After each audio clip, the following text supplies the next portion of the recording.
Hello friends, welcome to SSC coaching centre. दोस्तों, आज मैं आपको सिंपलीफिकेशन के इंपॉर्टेंट प्रश्न कराऊंगा। वीडियो को पूरा देखना। चलिए स्टार्ट करते हैं। पहला सवाल, 4 की पावर 61 प्लस 4 की पावर 62। ऐसे ही हम कहां तक जा रहे हैं, जोड़ते हुए 4 की पावर 65 तक। और ये किससे विभाजित होगा? इन चार ऑप्शन में कोई एक संख्या ऐसी होगी जो इनको विभाजित कर देगी। वो कौन सी संख्या होगी, वही बतानी है। देखो, 4 की पावर 61 ये है, तो इन सभी में 4 की पावर 61 शामिल है। तो 4 की पावर 61 कॉमन आ जाएगा, तो बचेगा क्या? यहां से पूरा पूरा 4 की पावर 61 गया, तो यहाँ एक बचा। प्लस यहाँ 4 की पावर 62 में से 61 गया, तो 4 की पावर 1 बचा।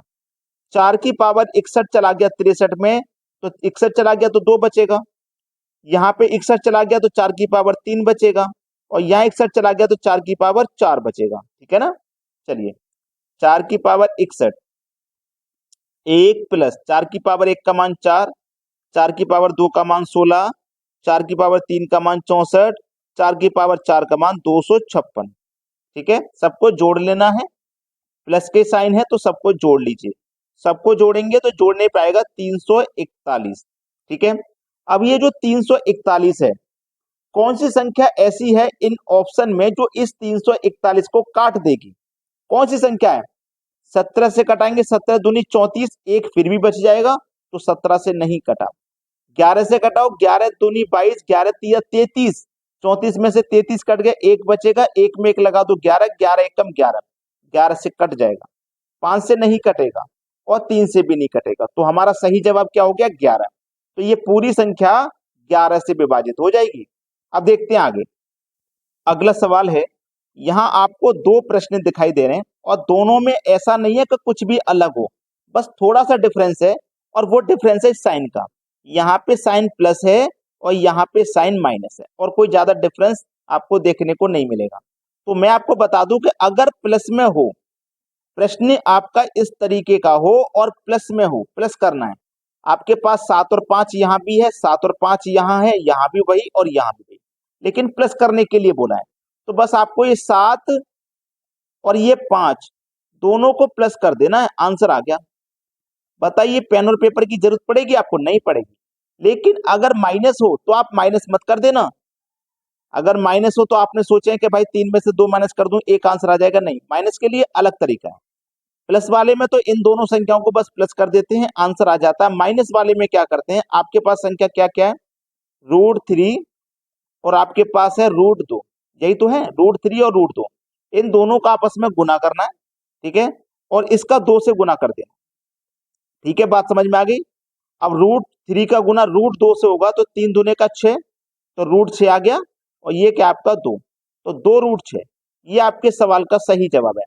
जब प्लस में रहेगा तो दोनों संख्याओं को जोड़ देना, और जब माइनस में रहेगा तो दोनों संख्याओं का गुणा करके, दोनों का गुणा करके 2 से गुणा कर देना, इस तरीके से। अब देखते हैं आगे। अगला प्रश्न है, यहाँ पे प्रश्न में वही क्वेश्चन है।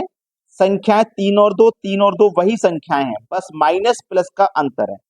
जब माइनस में रहेगा तो मैंने क्या बताया? इन दोनों संख्याओं का गुणा करना, यानी कि √3 गुने √2 करना, और इसका पूरे का गुना 2 से कर देना। तो √3 √2 मिला करके √6, और इसका गुना 2 से कर देंगे, ये आपका आंसर आ गया। पिछले क्वेश्चन में बिल्कुल यही सवाल था। अब यहाँ पे प्लस है।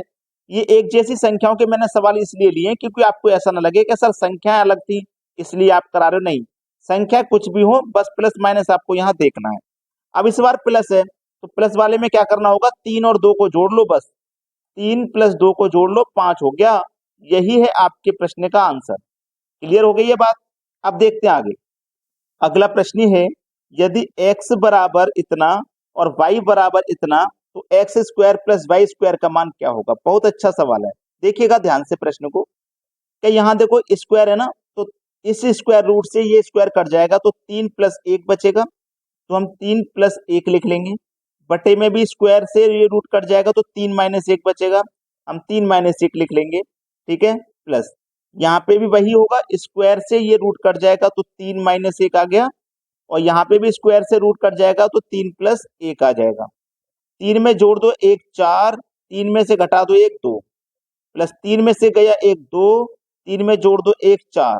ठीक है, अब इससे नीचे क्या आएगा? एलसीएम, 2 और 4 का एलसीएम 4, 2 से 4 को कटा दो 2 बार में, 2 चौको 8 प्लस 4 से कटा दो 4 को एक बार में, 1 का गुना 2 से करो 2। तो 8 और 2 को जोड़ो 10 बटे में कितना 4, 4 से कटाओ 4 दूनी 8, 2 बचेगा नहीं जाएगा, 10 लगेगा 20, 4 पंजे 20। 2.5 आपके इस सवाल का बिल्कुल सही जवाब है। बात समझ में आ गई ना। अब देखते हैं आगे, अगला प्रश्न है और प्रश्न बहुत अच्छा है। यहाँ पे √3 प्लस √2 बटे में √3 माइनस √2 को आपको स्क्वायर करना है। अब देखो ये वही प्रश्न है, अगर यहाँ पे स्क्वायर नहीं दिया जाए तो आप क्या करोगे मैं आपको बता दूं। अगर आपको ये स्क्वायर नहीं है तो क्या संख्या है ये, √3 प्लस में √2 बटे में √3 माइनस √2 प्लस √3 माइनस का √2 बटे में √3 प्लस का √2। अगर ये स्क्वायर नहीं होता तो हम इसे क्या करते, प्लस वाले में 3 और 2 को जोड़ देते, 5 हो जाता, आंसर हो जाता। यही तो करते हैं। तो इसमें भी थोड़ा ऐसा ही लॉजिक लगाना है।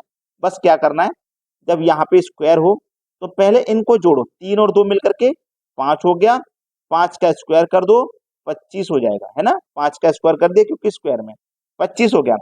अब इस स्क्वायर में से ना आपको केवल 2 माइनस कर देना, आंसर आ जाएगा। देखिए एकदम लाजवाब बताऊंगा मैं आपको। देखो अगर ये स्क्वायर नहीं होता तो हमारा आंसर कितना होता, 3 और 2 जोड़ देते 5, लेकिन स्क्वायर है ना इसलिए हमने इस 5 का भी स्क्वायर करेंगे। 5 का स्क्वायर किया तो 25 आया। बस आपको क्या कर देना, हमेशा इसमें से 2 माइनस कर देना, आंसर आ जाएगा।